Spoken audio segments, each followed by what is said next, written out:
The sound of bone snapping echoed through the hangar like a gunshot. It was the kind of sound that silenced everyone. The laughter, the banter, the careless arrogance of men who thought they were untouchable, all of it vanished in that single, horrifying instant. Lieutenant Commander Maya Raines fell to her knees, her right arm twisted unnaturally against the cold concrete. Pain shot through her body, but her eyes, fierce, unblinking, never left the man who'd done it. The training exercise had turned ugly.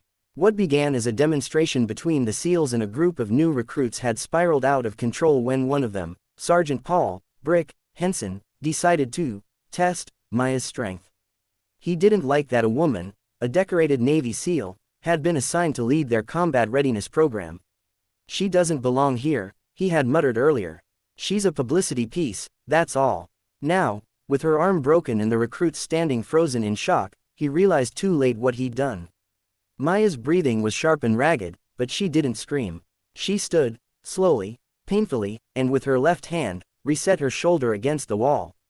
The pop made a few of the recruits flinch. She didn't even blink. "Training's not over," she said hoarsely. The medics rushed forward, but she waved them away. "I said, training's not over." 2 weeks later, the base was alive with whispers. Maya had refused medical leave. Her right arm was immobilized in a sling, yet every morning she was on the training field before dawn, doing push-ups with one arm, running laps with the endurance of someone who refused to yield. "Ma'am, you don't have to prove anything," Chief Petty Officer Ramos, her old teammate, told her one evening. "Everyone knows you're one of the best." Maya gave him a tight smile. "Then it shouldn't bother anyone when I prove it again." There was more behind her words than pride. There was a message, a quiet fire, that every recruit, every doubter, and every broken soul on that base could feel. She wasn't just fighting for herself. She was fighting for everyone who had ever been told they couldn't. When the SEAL qualification finals arrived, a grueling test of endurance, tactics, and precision, everyone assumed Maya would sit it out. But when her name appeared on the list, there was an audible gasp across the barracks. "You're kidding, right?" Brick scoffed. "You can't even hold a rifle." Maya met his gaze coolly. "Maybe not with 2 hands." The day of the test was brutal. Wind lashed across the training grounds, sand biting into every exposed inch of skin.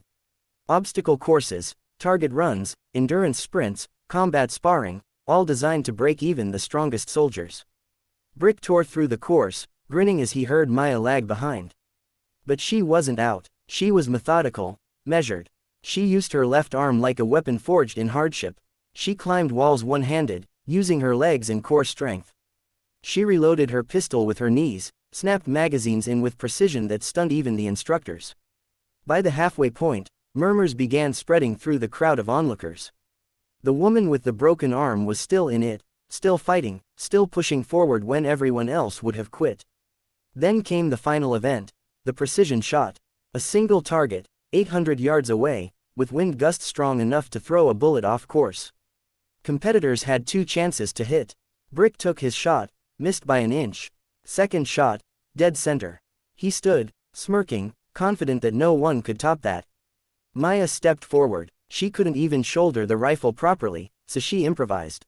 She laid flat, positioned the rifle across her left arm, and used her broken right arm, still bound, to stabilize it against her chest.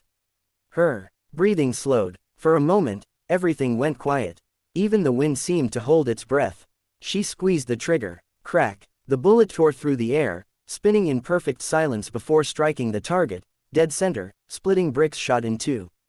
The range erupted. She didn't smile. She didn't gloat. She simply exhaled, rolled her shoulder, and said softly, "A broken arm doesn't mean a broken will." When the scores were tallied, Maya Raines stood at the top of the leaderboard. Brick refused to meet her eyes. The recruits, who had once doubted her, now looked at her with a reverence that words couldn't capture. Later that night, as the sun dipped below the horizon, Ramos found her sitting by the docks, her arm still in a sling. "You know," he said, sitting beside her, "you could have waited until you healed." Maya chuckled softly. "If I waited until I was whole, I'd still be waiting." She looked out at the water, calm, endless, reflecting the dying light.